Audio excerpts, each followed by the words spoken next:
Hello, world, and welcome to the Innovation Coaching Podcast. My name is Klaus Wastel, and with me today, I have Sarah, Coach Chandler. Sarah, tell me how I can help. Hi, Klaus. Thank you for having me on this exceptionally inspiring podcast. Um, so I am a communications and content person. I've been in the game for quite a while. I've lived in 4 different countries, and I'm in a little bit of a kind of, I guess, existential crisis about my career, and kind of like where I want to go and what I want to achieve, and how do I align that with also my personal kind of dilemma of where I want to live in the world. Okay, so just the easy, simple stuff, right? Just nothing big. Yeah, no problems. Excellent. Okay, let's dive into that. Tell me a little bit more about what you like and what you know about what you like. Let's try to find some edges here. Yeah. Okay, so I'm really interested in learning things. So I'm really not that interested in like just doing like a boring comms job or a content job or a PR job. I'm really interested in learning things about how the world works, how the world can be better. I'm really interested in at the moment, I've been working a lot on sustainability and like green transitiony stuff and like, these big kind of problematic areas of the world. I'm really interested in that. I'm also interested in people. I've lived in lots of different countries and I studied anthropology at university. I'm really interested in how people interact and the role between people and like different cultures and different languages. And I'm interested in the intersection between that and businesses. And I'm also interested in just being challenged. Okay, so let's challenge that. Let's start there because that sounds good. Where are you now? How far are you from that now? And there was some good stuff there that I could see apply to a lot of different things. I guess the first question to ask is, does it have to be a job or could you create a job? I think that's the challenge that I've had because I moved countries. I moved to Sweden 9 years ago. Before that, I was in the UK, and before that, I was in Ireland, and I had a stint in Spain, and I'm originally from Australia. So I feel like I've kind of had these disjointed kind of careers, and I've really had to try and like reinvent myself. And am I near that now? Possibly, but it doesn't feel like I'm fulfilling my potential, even if on paper it might seem like, yeah, I'm now a consultant and I'm freelancing, but it doesn't feel like I'm really kind of at that point where I'm like, yeah, this is really my potential being fulfilled. Got it, got it. And that means that are you looking for some sort of stable employment or are you looking for more freelance work or are you what options are we looking at here? Yeah, I have oscillated between the two for some time, but actually, I've recently come back to being my own boss, and I feel that that's where I feel most confident and where I feel most like I'm able to be myself. Um, especially living in a country like Sweden, I'm not Swedish. I don't behave like a Swede, and I feel like as if I've been in companies, I feel like maybe I have to kind of alter myself a little bit. So I feel like the freelancing consultancy, my own business route is like the best thing for me. Okay, got it, got it. And that makes sense. Well, that makes the first thing easy because then it's not a matter of looking at where to go and find something that fits what you want, but then it's a matter of saying, here's what you want, how to find somebody who wants that. Mm. How do you help? Put on your best sales hat and tell me how could we transfer some money from my pockets to yours? Yes, if I'm speaking to a potential client or a potential customer, I would say I can help you tell everybody else how great your company is and what you're doing to potentially save the planet or make something that's not working in society even better. My job is to make um, your complicated ideas into really simple ideas so everybody's really inspired by that. Okay, good, good. And then let's try to narrow it a little bit because one of the things that sometimes is tricky with being freelance or self-employed, and I know the feeling myself, is modalities, right? People understand the overall, okay, so she helps with that.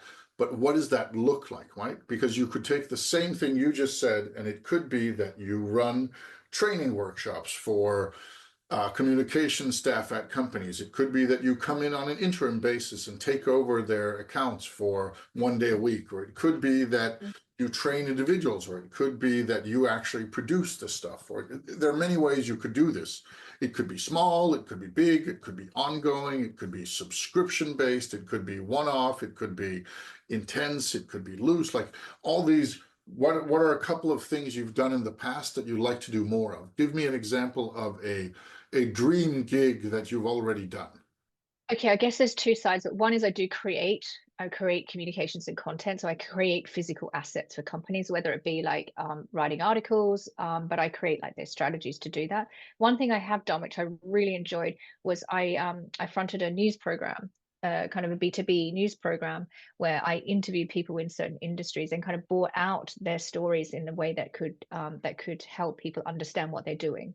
And I was really interested in that because it also helped, like it was like real and on the spot. It was asking them, like, what are you actually doing and how does this kind of help us save the planet, Mhm. kind of thing. So that's something I really, really enjoyed doing.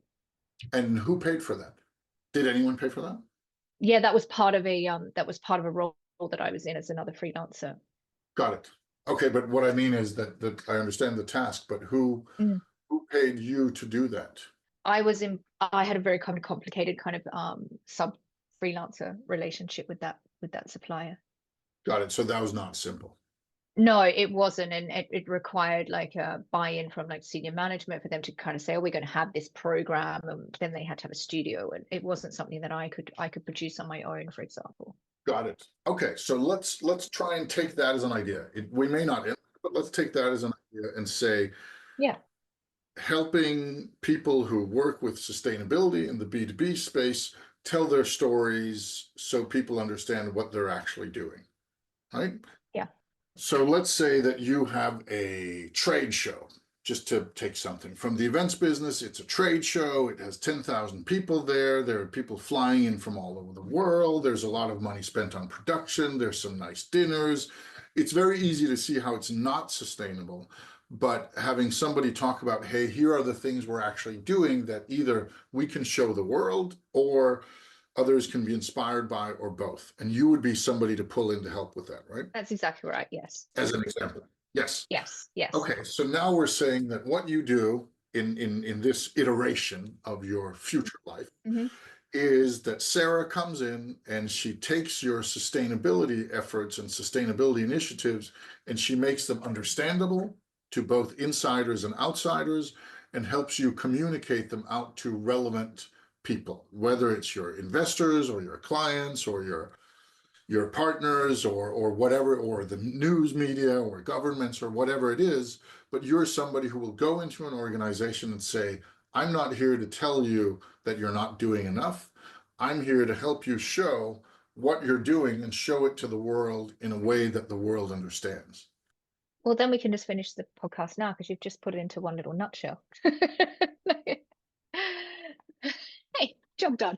No, I mean that is what I, yeah, absolutely. That is like the kind of, and if I could apply that across, like it doesn't necessarily mean me hosting a news item, but like as you said, like how can I show that? But that's kind of what I'm doing, but it doesn't feel like I've released my potential at all in that sphere. But then let's look at that, because if we agree on that, and thank you for the nice words on on being able to end, then if that's what you do, and that sounds pretty interesting and pretty Yeah. cool and very useful, then there are two more questions that come up before we talk things like money, and that's how do they actually pay you and is it worth it Hmm. to them or do they feel that? Number one is, okay, so let's say you do that, how does it come out into the world, right? For them to understand. And you say, what you do is obviously you come in, you interview some key people, you sniff a little bit around, you take what they're doing, you massage it communications wise, and then it comes out in beautiful, understandable, relatable form. And then you push it out, help them push it out to whoever needs to see it. But does that come out in, like, do you do video reports, or do you do books, or do you do podcast episodes, or do you do small flashy TikTok videos? Like, what is the output that they get out of that? Once you're done with your work, what sort of assets do they have that they can then send out into the world? Or do you even come with your own distribution, right? Do you have a YouTube channel called Sarah's Sustainability Circus, and then it has 100,000 viewers? Or how does it get anywhere? And what is it? Yeah, because I don't have my own brand in that respect. I've always been working for other brands, and I think that is the problem. Whereas I don't have my own brand that says this is what I do and this is what I bring. And I get maybe that's where I've struggled. It's not really until sometimes I get into an organization and they say, "Oh, wow, you can do all this stuff. We didn't know this." Um, because it could be that I'm helping them use their channels, but I'm coming up with all the ideas and I'm giving them all the content and I'm feeding them all the information. But I don't have my own platform, which then says, okay, now I can add value through my own platform, for example.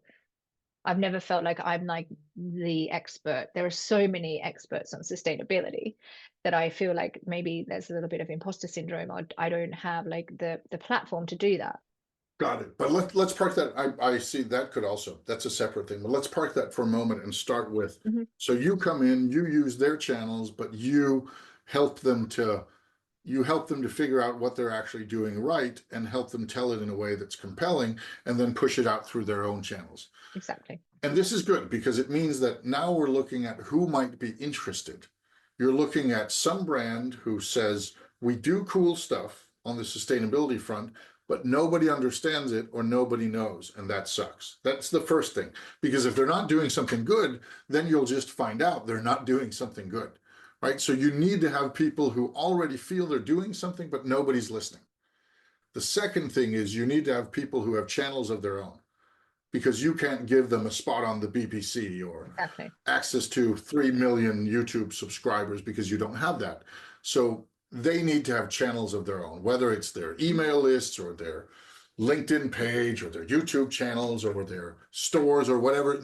You're not providing them channels. Hmm. They're using their own channels. Yeah. Very important. And number three is they need to feel that they're not getting their message out there. They need to be lacking the in-house skills for it. And they need to know that. And then number four, which is really, really critical, this needs to be important enough to them for them to actually want to pay for it. Yeah, that might be the rub. Then if not, then you could easily do it, but it'll probably just end up being you doing a lot of free work, which is nice if you can afford it, but it would also be nice to get paid once in a while.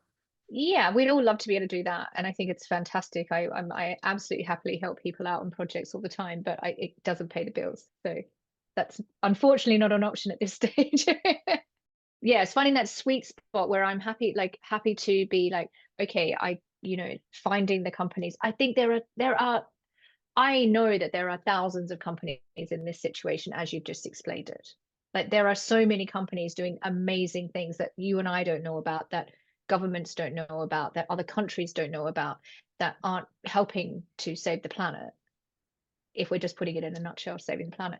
Um, and that's what I'm really passionate about. So that's where I want to kind of channel my energy. So I think there's a play here, Sarah, but the problem with it is that it'll take some time to build. Mhm. Do you have time or do you will you be thrown out of your house by tomorrow if there's no money, or do you have some time? I do have time, and I've kind of set myself up in a way where I've, with my company at the moment, where I haven't been working 100%, and the other times I've maybe just been struggling with my anxiety about what to do, like that paralysis where you're like, I know I should be doing this, but I don't even know where to start. So I do absolutely have scope to do it. This is nice because I think there's actually a pretty simple play here. Let me run you through it and then you can say if it appeals to you, if you think, no, no, no, not at all.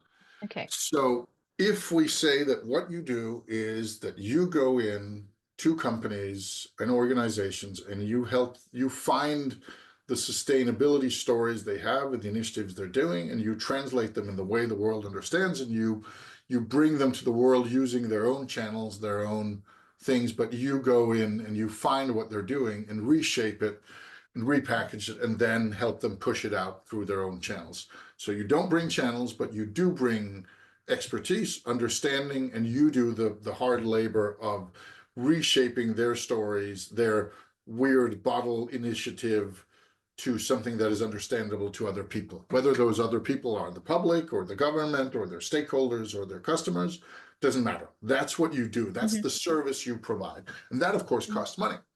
Hmm. Now, the nice thing about that is that an easy way to show people what you do is you could do that right now without access in a limited way. right? You could write, just once we get off this podcast, what you could do is you could sit down and say, let's take Tesco, the supermarket chain Tesco. Hmm. And then you could say, if I was Tesco and I had to talk about sustainability, here's the stories I would tell. And then you spend a minimum time of effort finding out what is Tesco actually doing that you feel is cool and is not getting enough attention just by a simple Googling and reading an article or two. Nothing proprietary, nothing internal, Hmm. but just finding that and then saying, here's what Tesco, what I would be talking about if I was Tesco. Hmm. Hmm. And then you produce that in whether it's a one-page PDF or it's an infographic or it's a 3-minute video or some format that you're comfortable with, Hmm. but like the final format. And then you throw that out there. Okay. And you throw that out there using your own channels. You throw that out there on LinkedIn. You throw it out there on with, if you're on TikTok or X or Facebook, whatever it is, right? You throw it out there and say, here's an example of what I do. Hi, I'm Sarah. This is what I do. Here's an example of it. And then you do another of those. And then you do another of those. And then you do another of those. Every time you make sure to tag anybody you know who might be there and to tag the company and build that up. Because if you're the one who says, here's what I would do if I was in your shoes, then most of us like to hear about ourselves, right? Yeah, of course. Yeah. I did quite a few years ago. I flirted a little bit with Disney on some experience design stuff, and I knew some people there. And I wrote an article. They were opening their big Star Wars Galactic Star Cruiser role-playing experience hotel thing. And since I come from that space, I had some expertise. So I wrote a post which was called 20 Things I Hope Disney is Aware of when they're doing their Star Cruiser. And a friend I have who was in Disney Imagineering at the time said, there are people at the design level of that project who read that post. Fabulous. And if you write more people from Disney in the right positions will read it. Now, of course, I had the advantage, I knew somebody already, but I could just as easily have written about Toyota. And maybe somebody picks it up, maybe they don't. But the thing is, whenever somebody writes about you, then there's a pretty good chance that even if you don't know them, you're going to check if they know you. If I went out tomorrow and I wrote, even if we're just passing LinkedIn connections, even if we've never had this conversation, Yeah. but you found that somebody on LinkedIn had written a LinkedIn post called saying 5 pieces of advice, 5 things I'd do if I was Sarah Yeah. Okay. I'd read it, of course. Coates Chandler, then you'd probably read it. Yeah. Yeah. Of course. Yeah. Yeah. Of Because we're all course. egocentric. Yeah, yeah, and maybe it would be useful, right? And you could say, oh, those bastards, or that person, he doesn't know anything, or oh, this is actually a good tip, or maybe I want to know more. And if the next thing you read is something about one of your friends, you're going to check that as well. And after a couple of those, when you find yourself, hey, maybe I should actually reach out to that guy. Maybe he's got something.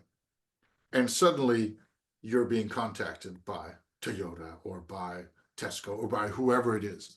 And if you do it with a mix of the big and small, Hmm.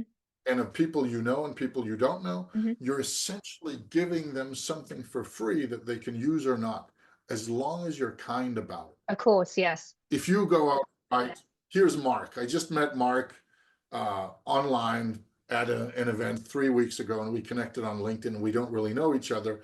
And you go in and write, here's why Mark sucks.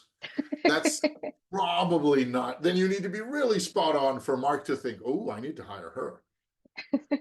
But if you instead say, especially because you have this uplifting thing you offer, which is, hey, I'm saying you're probably doing something good, but the world doesn't understand it or doesn't know about it. Let me help you tell the world about the cool stuff you're doing. Yeah. I see. That's pretty uplifting. And if you go in and do that in a short, condensed, like light form for people for free, then it's very easy for them to say, oh, wow, that's pretty cool. We're doing that.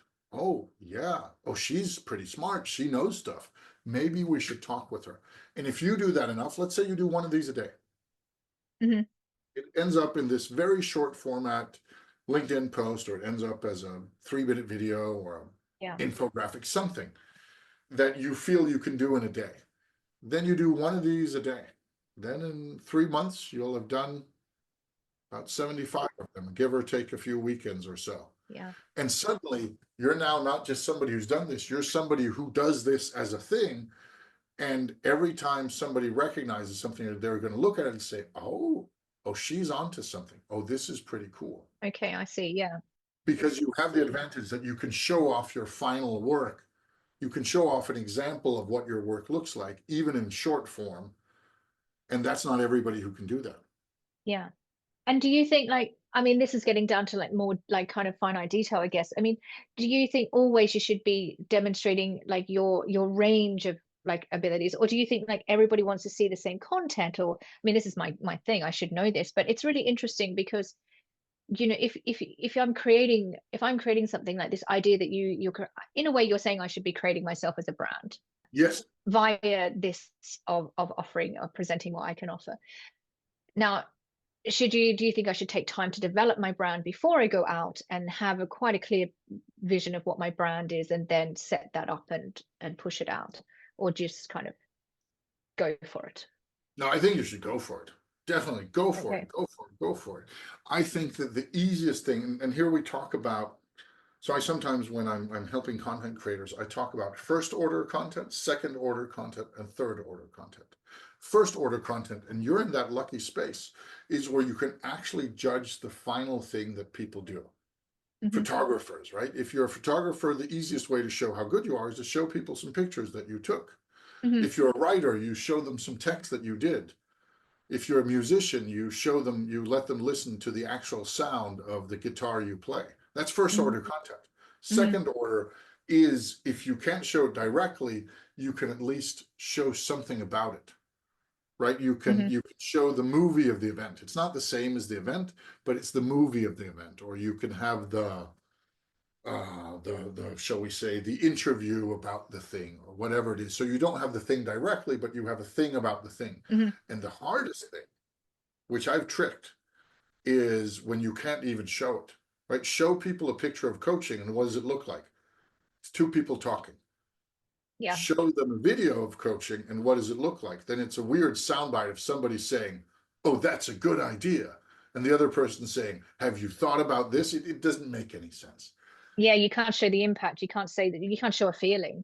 You can't show feeling and you can't, we're here. One of the reasons that I made this podcast was this is for me a way to demonstrate to anybody who cares to listen, what is it like to have a coaching session with me? And then some of them will listen and say, okay, he's pretty boring. And some will say, oh, that's pretty nice, interesting, I'll listen to another one. And some will say, I could see myself there, I could use some coaching, let me check his prices, availability, and skills and expertise. But because it's a way of demonstrating what it actually is like, or it's very hard with a lot of things to demonstrate what it's like without being there, Yeah, I understand. Yeah. where you have the advantage that you actually have first order content. Hmm. Because what you end up producing is something that can be shown. You're creating the TV ad or the video or the PDF or the text or the book or the whatever it is, but you can actually show the final format. So others will not just see you as they do right now, where you say, here's what I do. And they're like, okay, but what does that look like? Oh, but hire me. Yeah, maybe not yet.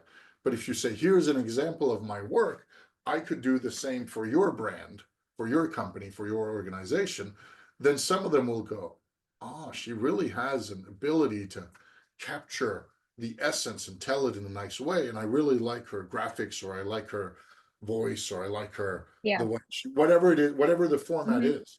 Mm. And then they can judge that and they can say, okay, we want that. We want our name to be on something like that because we do this amazing thing and nobody cares. Yeah. Okay. Right. And that is strong. I had a project some years ago that it didn't happen, but the interest was there from a Finnish company that did geothermal heating, and they'd found really interesting ways of doing geothermal heating. And when I sent them a pitch, it started by saying, "You're awesome. You do lovely things. You change the planet. You even make money, and you make an impact. That's good. The problem is nobody cares. Nobody understands it the way you're saying it and nobody listens to you even though they should. That's where I can help. We can help with making what you do more understandable to more people And that's exactly what you're saying here. You're saying, hey, if you have sustainability efforts that the world should know about, or your customers or your investors, whatever it is, I can help you get that knowledge out there. And here's how I do it. Here's examples of my work. And by the way, when you're not busy with paid work, you do these case studies. Maybe you release 3 a week, or maybe it's one a day, or maybe it's one a week. So you're constantly doing work, even when not being asked to, in the hope of somebody saying, hey, you've done this for this company. Either I just wait around until my company pops up on your list, you can wait a long time then, Yeah. or you hire you. Hmm. Hmm. Yeah, I think that's like, you've just kind of opened up little Pandora's box, because there's sometimes when you create a lot of content, you also get like content paralysis. Like I've had, like, because there's so much content out there, and I'm sometimes thinking, oh God, it's just so much. I feel overwhelmed with it.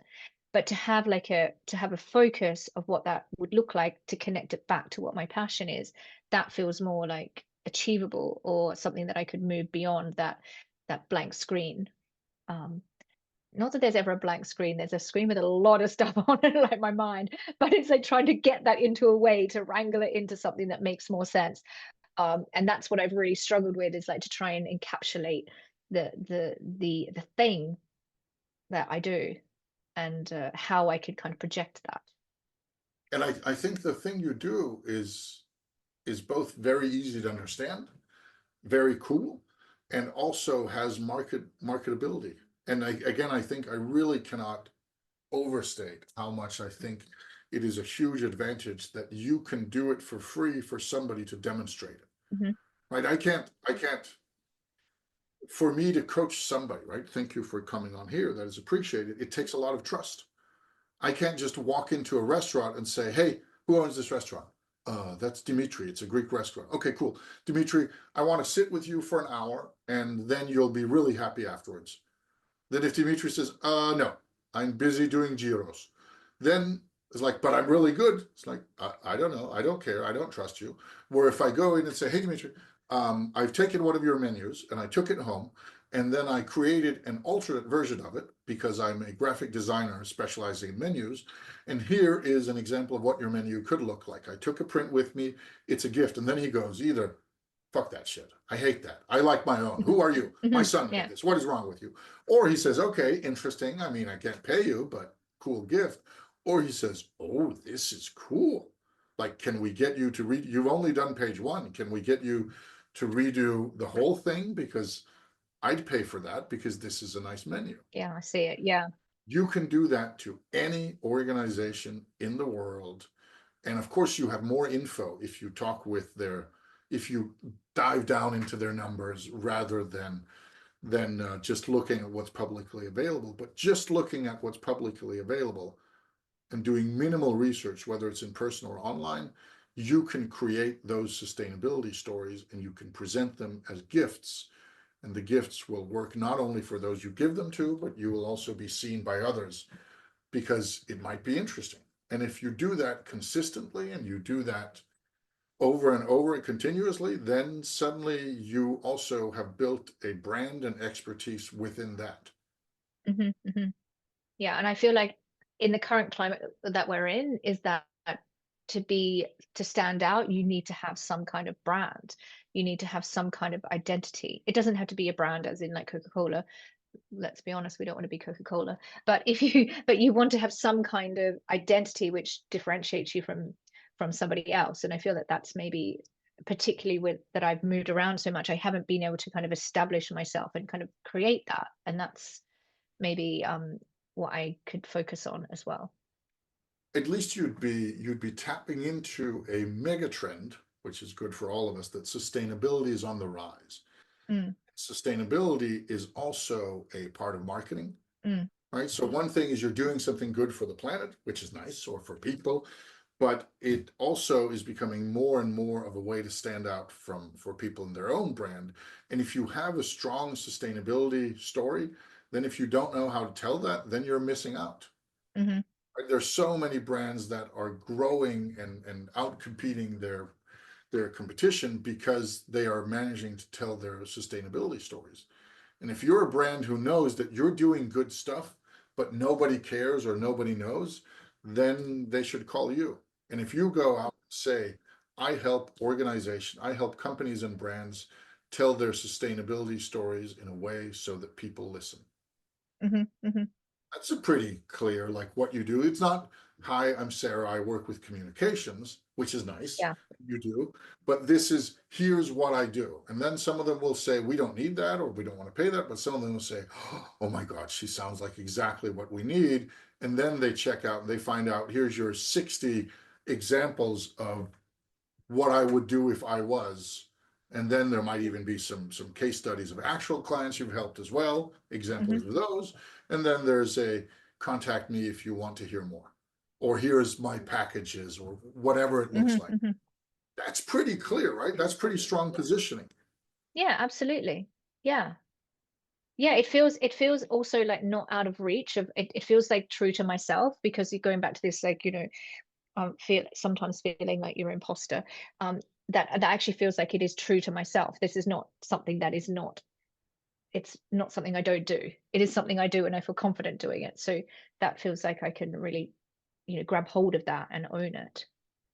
That's not a bad place to start. Yeah. That also brings us to a nice place to wrap up, Yes. because I want to do a couple of things, which I do at the Okay. end of every podcast. The first is I want to thank you, because not only have you shared your challenge with me, which is definitely not nothing and requires courage and openness and vulnerability, you've also shared it with other people. And if there's somebody else sitting out there, maybe not the same challenge, but something similar, Hmm. and they go, ah, that's Sarah. Oh, I like how she thinks. Oh, I could be inspired by that. Then you've helped somebody you don't even know, and they could be anywhere in the world, but that's not nothing. So thank you for bringing this to me. I really appreciate that. That takes courage. That's the first thing. The second is I want you to think for a moment and then think of three things you take away from our time here together. They can be things you're going to do, they can be things that you agreed with, they can be things you disagree. That's okay. They can be positive, they can be negative, but three things that are going to stick with you after this conversation. And then, of course, share them with our listeners. Okay. I do have them now in my head if you want me to go ahead. Yeah, go, go.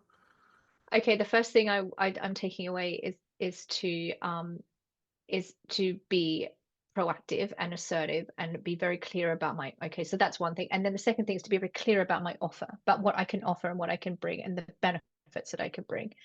And I guess the fourth thing, the third thing, God, I can't even count. Maybe I should say, maybe I should go back to the drawing board. And the third thing is that to continue to kind of push myself into uncomfortable positions because doing this podcast, talking to you, it does feel a little bit uncomfortable kind of sharing, your insecurities. So to keep doing that. So I thank you for allowing me to have that space to do that. So I will continue to do that as well. They're my three things. Very happy to help, and kind of you say so. And it is uncomfortable. It is uncomfortable sharing Yeah. vulnerabilities. And Yeah. yet, when other people do it, we tend to warm to them. So that's also worth remembering. It's rare that people sit and listen and then go, oh, and she had trouble. That idiot, right? More like, oh, that was recognizable. That resonates. Yeah. Yeah. I think you're good there. Keep on doing that. That's an Great. excellent takeaway. For now, thank you to all our listeners out there for chiming in and being flies on the wall for our conversation. You have heard Sarah Coates Chandler and me, your host, Klaus Rostel. Thank you for listening.